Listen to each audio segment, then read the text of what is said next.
L'un de mes films préférés se trouve être le Wall Street de Oliver Stone de 1987. Au cours de ce long métrage, ce même réalisateur fait dire à l'un de ses personnages principaux, en l'occurrence le sulfureux Gordon Gekko, que l'amour n'existe pas, qu'il n'est qu'une fiction,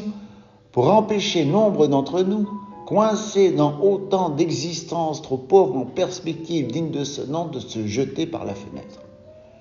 Lorsque j'ai entendu cette réplique cinglante pour la première fois, je ne comptais en guise d'âge que 23 années de vie. Et cette affirmation, dérangeante par définition,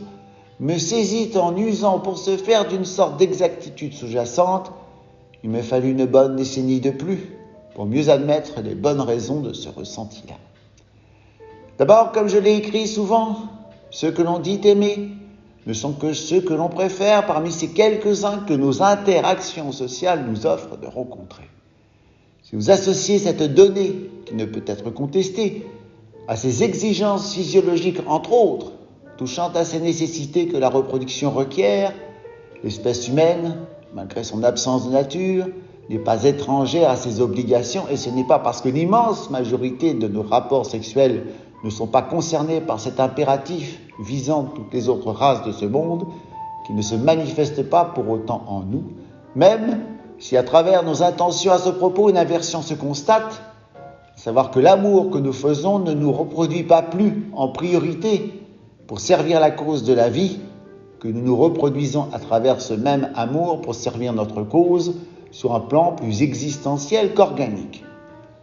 Par l'amour, nous cherchons davantage à nous conforter en nous-mêmes plus qu'à conforter la vie par le biais d'une conséquence capable de la faire plus nombreuse. Nos agissements, notre absence de nature n'est jamais bien loin, et même si l'on me prétendra que certaines espèces démontrent une sexualité, à leur tour, non exclusivement rattachée à des intentions elles-mêmes dépendantes de ce que la vie requiert pour être poursuivie de génération en génération, cette distance que nous établissons entre notre sexualité et notre reproduction est égale à cette absence qui se loge en nous concernant notre nature manquante,